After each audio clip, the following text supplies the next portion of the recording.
Hi, welcome to Genre Chat Podcast for SeriousWriter.com. I'm Caleb Walton, and tonight our guest is Rowena Kuo. How are you doing? Great. Thank you for having me on the show. I'm really excited to get to speak with you again. Rowena and I met at the Blue Ridge Mountains Christian Writers Conference this past spring, and I was able to attend a couple of her classes, and it was just get awesome insight into the publishing industry and the general market versus the Christian market. And I wanted to touch on several things, but before we get started, just a little bit of introduction. You're the CEO of Brimstone Fiction, is that right? Brimstone Fiction, yes. It used to be an imprint of Lighthouse Publishing of the Carolinas, but now it's its own publishing house in its own right. Okay. How long have you worked with Brimstone? Altogether, about 4 years, and about 2 years as its own publishing house. Okay, so it was a part of LPC, and now it broke off into its own publishing house? Yes, that's correct. Okay, and as I understand, y'all publish science fiction and fantasy mostly? Yes, science fiction, fantasy, but we're expanding to thrillers, romance, mysteries, adventure, action. That's awesome. That's amazing. And so you were one of the founders. You were one of the ones that was with Brimstone when it first became its own publishing house. I know I was hearing you talk a little bit about that and some choices that you made as far as whether to publish in the general market or in the Christian market. And I really learned a lot in your classes about the balance between the two of those and what classifies as one or the other. Explain a little bit more about the type of books that Brimstone publishes. Well, we are a general market publisher with a Christian worldview, and the differences between general market and Christian markets are with Christian, you have to avoid certain characters, you have to avoid certain themes, and the same is true for general market.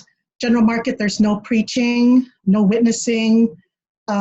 You can't have like a platform about religion or skewed towards one religion or another. For Christian markets, you can't have gratuitous sex or violence, obviously. Homosexuality as in your main characters. No witches and warlocks as your main characters, and no glorifying evil. There are big differences between the two, and you just kind of have to decide what you're going to write about, who your characters are going to be, and which market they would fit in the best. Okay, so Brimstone gives a nice balance where you publish things a little bit more, I guess, edgy Christian fiction would be a good way of putting it. So I remember you had said too edgy for the Christian market and a little bit too Christian for the general market. Exactly. So we walk that fine line, and we are very much niche in that regard. There are a category of readers who enjoy that balance between the Christian market and the general market. That's really awesome. And that also gives a good way for Christian writers to be able to incorporate some, not necessarily religious themes, but maybe some spiritual themes, but in a winsome way. So you're not shoving it down the reader's throat, but you can also sort of blend it in nicely with the story so it does naturally. It's an even balance. And the important thing is to get the story across, and the message will come through, and not to make it about the message. Because people who read books want to be entertained, especially if they're reading fantasy and science fiction. They don't really want to be preached to. Exactly. Well, what made you be interested in science fiction and fantasy? What is it about those genres that really excites you about publishing those books? Well, I was a big fan of Tolkien and C.S. Lewis. I loved watching shows like Doctor Who and Star Trek, Star Wars. I was very much into that growing up. Mm-hmm.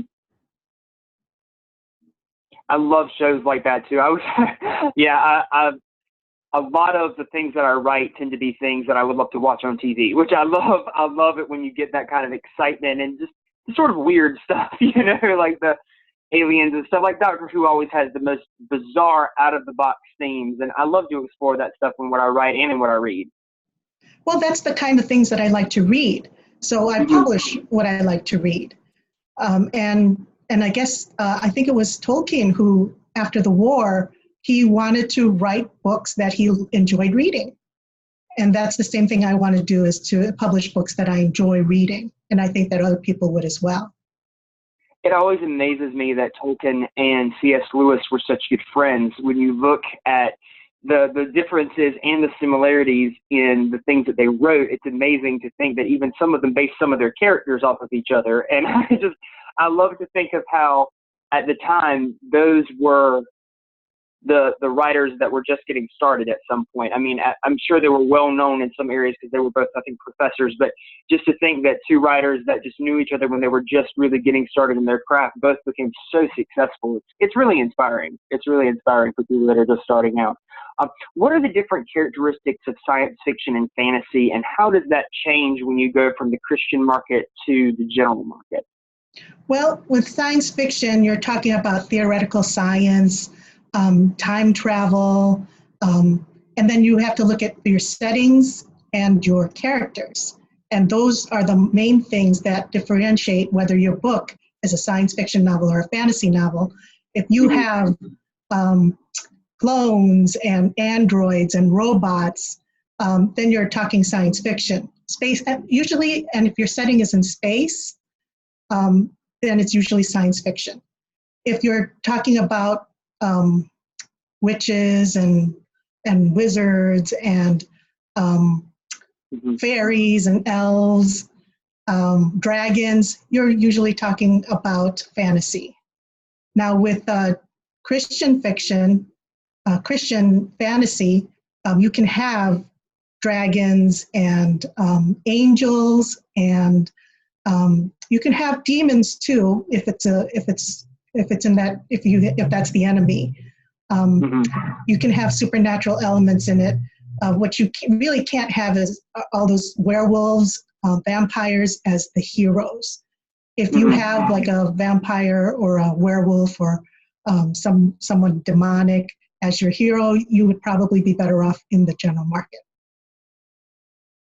Okay, so it's really just a balance between which one you want to do, which types of characters you glorify, which ones you place on, not necessarily what you include, but how you include it. Exactly, it's how you handle it. Now we have Crossing into the Mystic, which is a ghost story, and the second book, Edging Through the Darkness, actually won a YA award in a Christian contest. And it's because of how that author handled the ghosts. Okay, interesting. So it's all about just that balance and handling it the right way, as whether it's going to be acceptable or not acceptable. Exactly. And it's up to the author. What I really look at are three major factors when I'm thinking about publishing a book. And the first is a compelling author's voice. And a compelling author's voice overrides anything. If you have that connection to the reader and your characters are intriguing, that's the second factor that I look for, are deep, well fleshed out characters. And if you have a believable and satisfying story arc. And not every book has that. So if you have those three factors, I can pretty much fix everything else as an editor, grammar and content. But if you have to have those three main things first, and then we can work with you. Now, are each of those things teachable, or are some of those just things that some writers come with? No, that's all teachable. I mean, author's voice, there is an argument that it's something that you're born with, and that's true to a certain extent, but it's like having perfect pitch. Doesn't mean that you can't be in an orchestra professionally if you don't have perfect pitch. You can. It's just it takes a lot of skill and a lot of practice. Absolutely. What are some common mistakes and common pitfalls that you see with sci-fi and fantasy authors, especially when they're first starting out? I know you must get a lot of submissions and query letters, things like that. What are some common mistakes that you see that authors should try and avoid? The first one that I see mostly is point of view. And that, to me, is the difference between the novelist and the screenwriter. Because with the novelist, you're telling the story from the inside looking out. As a screenwriter, you are on the outside looking in. And so point of view, an author who writes and gets point of view wrong in a certain sense, where there's head hopping, and you'll have in the same scene the narrator being able to tell what each person in the room is thinking. We as readers, we need to be with your point of view character. We need to establish ourselves in the book, as part of the journey. And if we are not identifying ourselves as one of your characters in a novel, it's easy for us to lose interest. So that's one of the biggest things that new writers miss is point of view. I encourage new writers, if they have point of view issues, to write in first person, and then go back and write it in third person if that's what you really want it to be. But start with first person, because it's hard to miss point of view if you are writing from the I perspective. That's very true. And a lot of times it's more engaging for the reader. I've noticed a lot of newer books, especially in YA, will use first person present tense. I guess there's something about that may appeal to younger readers, or that just puts you a little bit more submersed in the story. But I have noticed that trend, especially when reading YA. Yes. First person present tense is very alluring, because we the reader, we feel like we're part of the action. We feel like it's happening to us right now. And so we're taking the journey with the characters as they are happening, as the events are taking place. Another thing that authors have some issue with is world building. And what I mean by world building is the author is the creator of their universe. And oftentimes there are shortcomings. Some things don't match. You have to look at the government, you have to look at the diet, you have to look at the culture, the vernacular. There are so many issues that an author has to look at when they're world building. And if you miss any of that, it takes the reader out of the story, and then we remember that there's dishes to wash and kids to feed. Like, if you can make me forget there's laundry, forget there are dishes, make me stay up 3 nights in a row to finish your book, that's going to be a bestseller for me. And that is such a fun thing to do. It's such a fun thing to experience, to be that engaged in a story that you literally do not want to do anything to put it down. And it's also a fun thing to have that happen. I remember I was having a friend of mine read something that I had written. It's so hard to tell what's good and what's not when you're so close to it. So I had her read over it, and I asked how it flowed, or how long it took her to read, or something. She said, about 1 sitting. And that's the best feeling in the world. When you get that when you're able to do that to a reader, to engage them that well, it's one of the best feelings in the world for a writer. When you binge watch a series, you want people to binge read your book. Yes, absolutely. In your series, if you have a 3-book trilogy, or even more, you want your reader to sit through and go through each book. And you don't feel guilty binge reading, because it's reading. It's good for you. Yeah. You feel a little guilty binge watching Netflix, but you feel like that's a good thing to indulge in. It's good for authors, that's for sure. If you can find a book worthy of binge reading, please recommend it to me. Yeah. I've had several of those, and it's always fun. There's nothing worse than getting halfway through a book and then it dropping your attention, or getting halfway through it and it just hitting that dull point that some books hit about midway through, and you have to kind of force yourself to get through it to the end. Do you come across that a lot, like as new authors, it's sort of lagging in the middle of the book? Well, that's called pacing, and we have to really be careful about pacing, because you can't have all action. I remember once watching a movie, and it was packed with so much action that I became overwhelmed and I fell asleep because it was just so overwhelming. So we don't want that in your book either. You have to kind of pace with some character development, some dialogue, moving your story forward. Those things, sometimes there's some description there so that we can get a better glimpse of where your characters are and what's happening in the story. That's okay. You're painting a picture in our minds, what's happening. So we, in essence, we're putting up a movie inside our minds of while we're reading the book. And you have to paint all that in your words. There's an interesting thing. I was watching Aaron Gansky's podcast, and he mentioned when you're doing description, some things that a lot of new writers do is they'll go overboard with the details. And it's almost similar to putting too much action, I guess, is that it overwhelms the reader, and it almost blocks our own ability to use our imagination when you tell us every single thing that the character looks like and how they motion their hand. I was actually reading, and I think it must have been, and I don't mean to say there's anything wrong with self-publishing. There's some very wonderful books that are self-published, very successful. But it must have been a newer author self-published book on Amazon that I was reading, and every single thing that the character did was described. How they opened the door, and he was walking out to his car, and he opened the door, and the door creaked when it stepped open, and the leather soles of his shoes were going against the hard concrete, and he slipped into the truck, and the truck smelled like this, and it felt like this, and he sunk into the leather seats, and I'm like, just get in the car.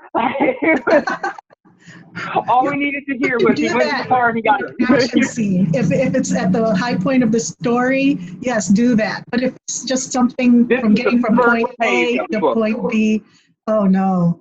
I usually know within the first page of the book, and I stopped halfway through the chapter and I just went to something else. And that's also true for a lot of new writers, is to find out where the actual beginning is, because you know your characters from the day they were born to the day they die.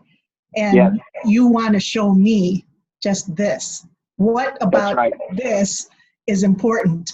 So if you can describe that part of that character's life and why we would be interested in that journey, that's where your story should begin. Exactly. And I've also heard a lot of debate, especially with books that are being published now, of whether or not to include a prologue or an epilogue, or whether just to start with chapter 1. And it seems like everyone's either saying, yes, you have to include a prologue, or no, that is absolutely wrong, and no one will publish you if you include a prologue. It just depends on the publisher, and it depends on the book. Because if the prologue is not backstory and it's essential to the plot, then yes, include the prologue, for Brimstone anyway. I can't speak for other publishers, but for Brimstone, we have published books with prologue and with epilogues. So it just depends on how it's handled and if it moves the story forward. Because backstory is not something that, we try to take backstory out. Backstory will take the reader out of your book. It'll take the reader away from your main story, and it's your main story that you want to be able to describe to the reader. I've heard some authors even say that they try not to include any backstory at all within the first 40 or 50 pages. I mean, of course, without and even then, just incorporate it subtly, like in a conversation or review it in some way that you're not pausing to then go back and tell, like they used to in older books. I remember reading Charles Dickens, some of the classics, wonderful books, but they would take pages and pages and pages to talk about backstory. I learned that the hard way as a new writer. I think I was reading Jane Austen, which probably the only guy that's going to admit without a little bit of embarrassment that he reads Jane Austen. But I love the setting, I love the time period and the language. But I remember all of her books started with these huge chunks of backstory about all of the characters, and it took me a while to realize that it's not acceptable anymore. Well, today's market, we have limited attention spans because there are so many other types of media venues that are trying to vie for our attention. There's YouTube, there's Netflix, there's Amazon Prime. There's all these other venues. There are these bloggers now, Patreon, paid bloggers that they take up hours and hours of your time. And there's people back then, all they had were books, right? Exactly. But now we're bombarded with all these other avenues of media. That books, it has to be a really compelling book to keep our attention. So the backstory needs to go. I know you've done editing and with several different companies, and I know a lot of times some people say that if you don't even catch the reader's attention within the first couple of sentences, they're not even going to pick up the book. Exactly. You have maybe a page or two to capture your reader. If you don't capture them in the first 2 pages, they're going to put your book down. They're not going to buy it. Exactly. Especially with Amazon, as good of a tool as that is for writing. I guess it's helped the industry in some areas and it's hurt the industry in other areas. But I know one of the main things that I've found, if I go into a bookstore, a lot of times I know what I'm looking for before I walk in. So even if the first paragraph doesn't necessarily grab my attention, I either know the author or I know ahead of time what the plot of the book is, or someone's recommended it to me, and I go in and I pretty much know I'm going to get it. But especially on Amazon, when it's so easy just to click to a different page, you don't even have to step away and go to a different bookshelf. You just open the page, and if it doesn't catch your attention, it takes 30 seconds to get to another title.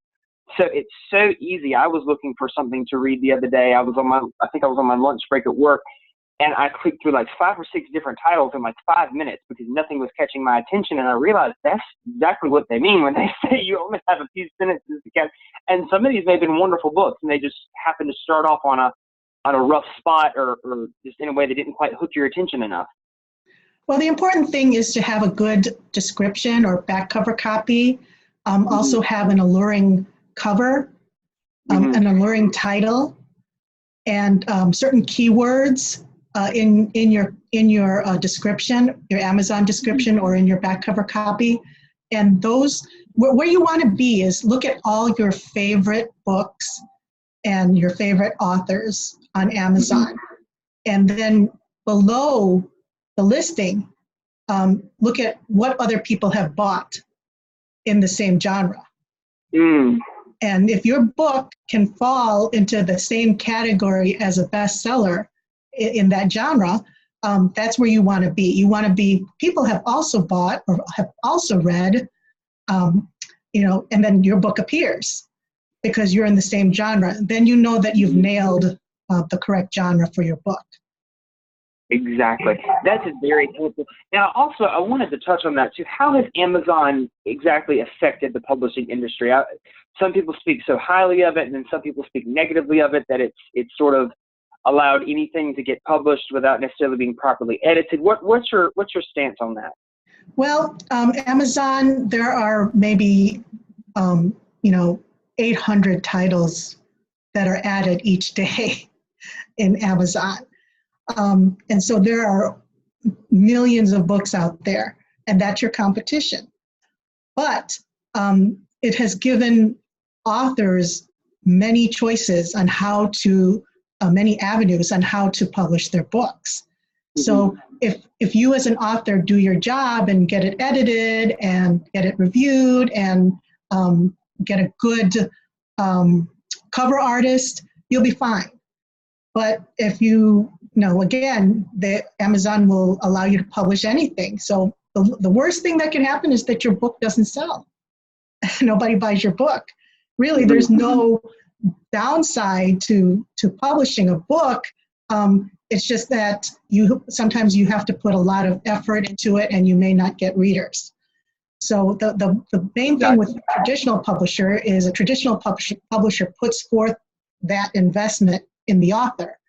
So we, as a traditional publisher, we take care of the cover, we take care of the editing, and the author doesn't pay anything. With self-publishing, the author is liable and may have to buy X number of books in order to self-publish. Now, Amazon, there are 2 categories for Amazon, a couple categories. There's best-selling and best and most read. So if you're in the best-selling category, those are, and they're not always the same. They're not the books who are in the best-selling. They're very different. Yeah, and so when you have best-selling, obviously those are the number of copies that are sold. But for a most read, sometimes those books are either free on Kindle or they're 99 cents, and you're thinking, how could an author make money with that? Well, for every page that's read, the author gets maybe a half a cent or something like that. So if you sell a book, if a person downloads your book for free and reads the whole thing, you will get as much as if you had sold the book on Amazon, if that makes any sense.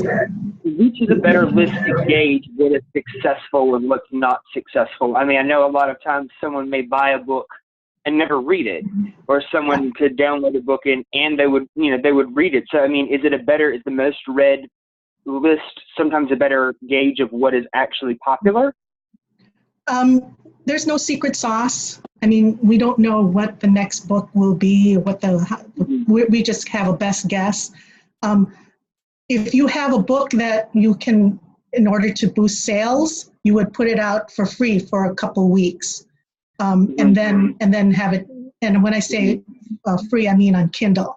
Usually, you don't have a print book that you give out for free, but on Kindle, you can have your book out for free for maybe a week, and then have it back up to $3.99 or whatever it is. But for that week, if you heavily market it, then if each of those people who downloads the book, if they go through every page and read your book, then that's the same really as if they had bought a $3.99 copy edition of the Kindle. Amazon reviews really have a lot more to do with the successful book than people realize. I mean, and you can tell sometimes what books are successful just by how many reviews there are.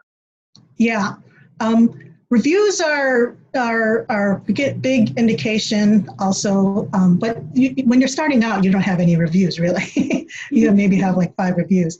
So how do you would have to try to market your book and make sure that you're in the right genre and reaching the audience, your intended audience, and that would be the biggest way to get readers and to have to build your fan base, to build your platform. And go out and speak. Go do blog tours. Share your story with other authors. And one of the biggest things that I've noticed about the difference between Christian markets and general markets are the conferences. With a Christian conference, the idea is more collaborative. You want to see other authors be successful, and you sometimes are willing to help them be successful. In general market, it's more cutthroat. I would say it's more competitive. Everybody is kind of in competition with your book, and so there's a very different feel to the general market than there is to the Christian market. I have heard that before, especially when concerned with the faculty. I was speaking with a faculty member of the Blue Ridge Conference, and he mentioned that they were talking around the table at lunch, and if viewers that haven't actually been to writers' conferences, a lot of times the faculty members will host a table on the lunch so that you can get to know them on a personal basis without all the pressure of an actual appointment that you set with them. And I've seen many people just go ahead and pitch their book, like if they have a good connection with the faculty member, they'll just put the book to an editor just over lunch. And I think it was Steve Lobby or one of the other agents there was talking about he had gone to a general market conference and mentioned something about, well, what's your book about? And the person just looked around and said, I'm not going to tell you in front of all these people, someone might steal it. Yeah. He said, you've got to get that out of your head that you're in competition with every other writer, because you're not. I mean, you are, but on a sales level, but not necessarily. Readers can read every book they want. It's not a one or all or nothing thing. Well, the thing is, folks who enjoy reading about dragons will always want to read more about dragons. So even if you write in a genre that has a big interest, people are going to be looking for the next great book. So Exactly. The competition aspect of it is, yeah, you're afraid that people are going to steal your story, but in the end, you kind of have to make sure that you market yourself to the point where people know about you, that they would be interested in buying your book. And if you don't tell anybody what your book's about, they're not going to buy it. Absolutely. Well, something I've also noticed, especially as a newer author or a new writer, is there's a lot of a lot of things that happen in the industry. This may be true for the general market, working in the Christian market. Relationships are golden. I mean, even just the connections that you make can lead to all kinds of things. People look out for each other. They'll refer you. You know, there's a lot of amazing benefits that you can make, progress that you can make in the industry, just in the friendships that you have and helping each other out. And so, someone's looking for a speaker. Oh, I know, this person's an expert on that, and you recommend a friend, and then they go, and it's all about the relationship. So you benefit a lot more with working with other authors than trying to work against them or trying to compete against them. Exactly. And it's networking. And if you help, it's paying forward. If you can help an author today, they can turn around and help somebody else in the future. And it all comes back to you. They credit you with being a mentor. So there's nothing bad about helping somebody else be successful. I don't see anything bad about that at all. And that's the ministry for me, is to help authors become successful. My job as an editor is to make you look good. Absolutely. There's an editor friend of mine. The friend of mine, she recently used her, and she was talking about what an amazing job she did. She said that she called herself the book midwife, because she said, you're doing the labor, you're giving birth to the story. I'm just there to help make sure it comes out right. Exactly. That's all it is. That's exactly what it is. And look, and I love that. I never would have thought to have used that term. And the important thing is, don't stop at one book. I mean, even if you're shopping one book around, start another one. Because once you get a fan base, people are going to want more. So don't just stop at marketing your one book, even if you haven't published it yet or haven't gotten it published yet. As you're pitching it, start the next book. And until you have a repertoire that will one day get published, and people are always going to be looking for, what are you going to write next? Exactly. And that's how you grow as an author.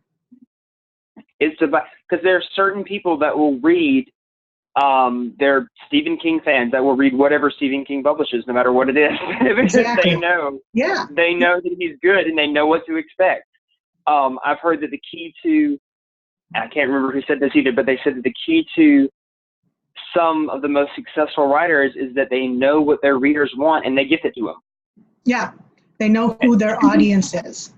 Exactly. And as long as you know who your audience is, and they give it to them every time. So it's best to the first thing you have to do is write a great story, okay? And then after you get it published, then market it to the right people. Absolutely. It sounds easy, but it's a journey.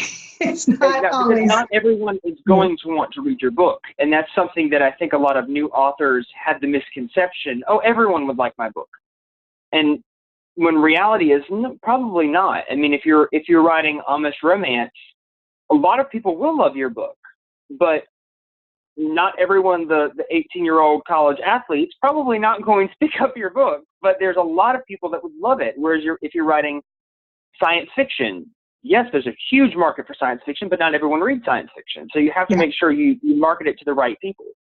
Yeah. And the thing is, write what you enjoy reading and what your friends enjoy reading. And if you can get your friends to buy your book and recommend it to their friends, that's what the biggest success is word of mouth. If you can get everybody interested in your book and then having them promote it to their friends and their fans. That's really the best way. And it could start slow, so don't be discouraged. But some things take time, and in the meantime, keep writing. Exactly. What are some other tips?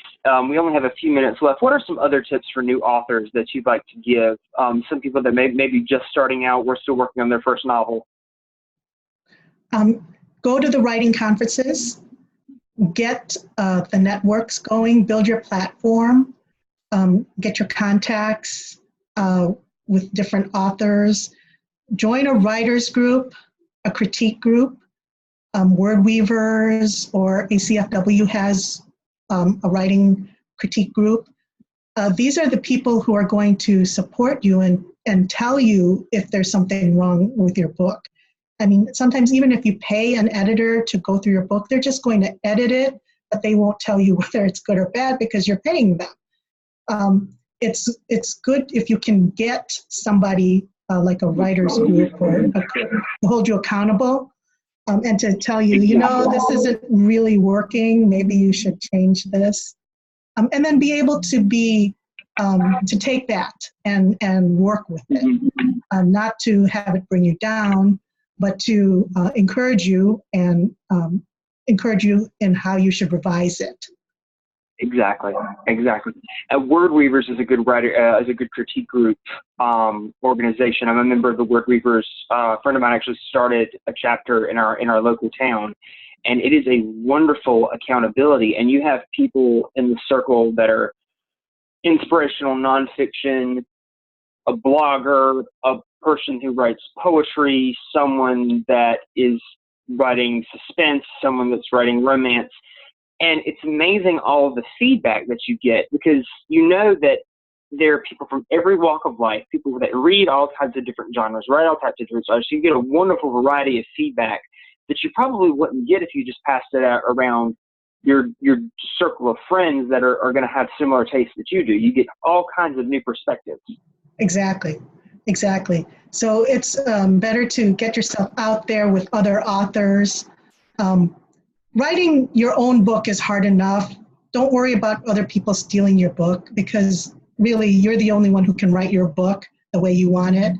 And they're going to write, it's going to be hard for them to write their own books, much less try to take yours and write it. Exactly. It's a lot less work to write your own book than to try to steal someone else's Exactly. inside their mind. Exactly. A lot of times I don't even know how the story is going to end to the end, so there's really no way for someone to steal it.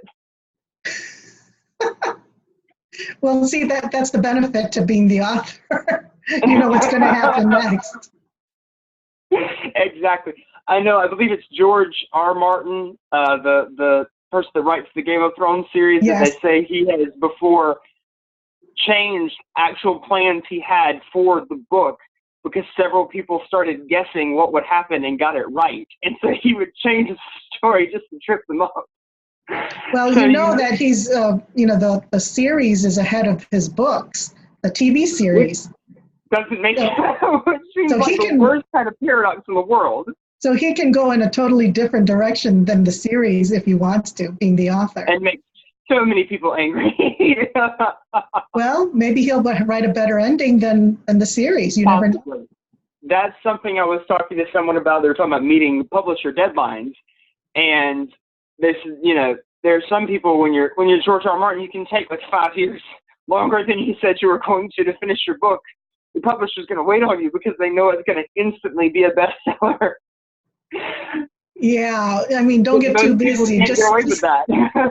My encouragement would be to just write and finish it. You'd be surprised how many authors have these half-written books, and I just encourage them to pick your favorite and finish it.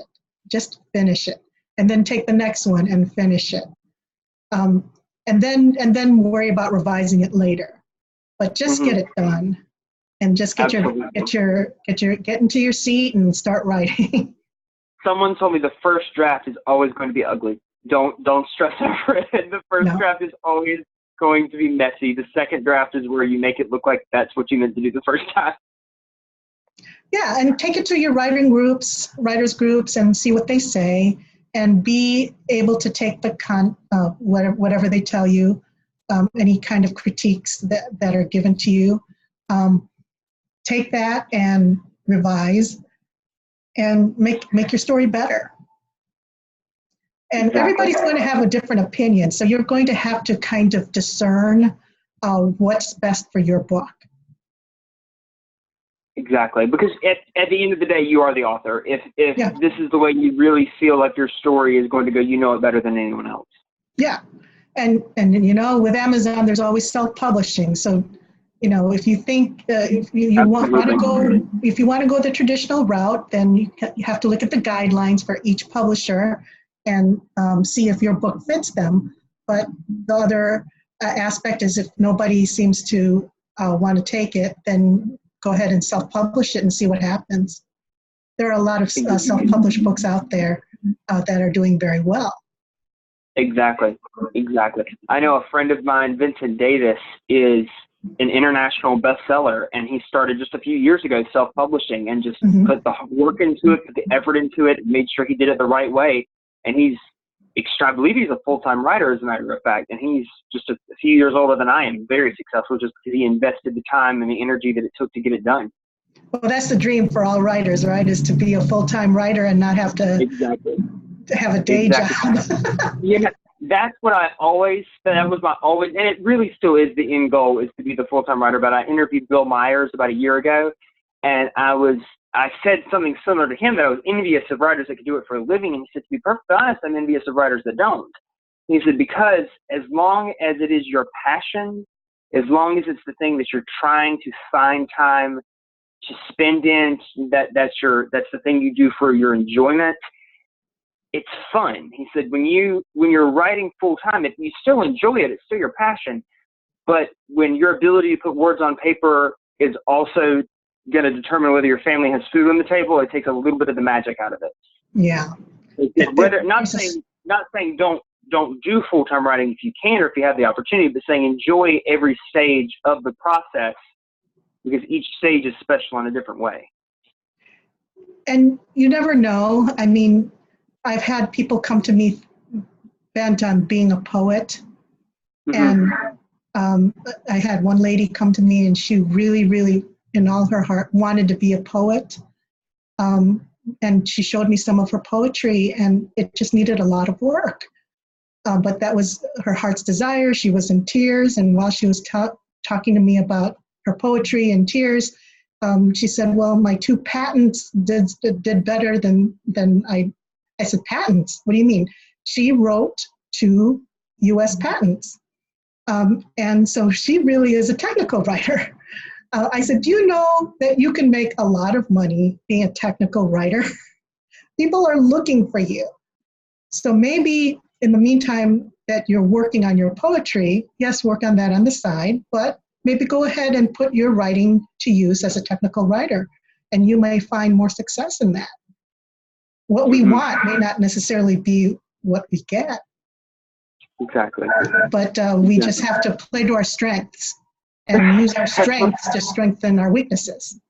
That's one thing that was the absolute most painful thing for me in high school, was technical essays, because I would always want to embellish and spice it up and make it sound more interesting. And I said, when you're doing the lab reports, and you have to just use as few words as possible and use them as precisely as possible, and it was so painful.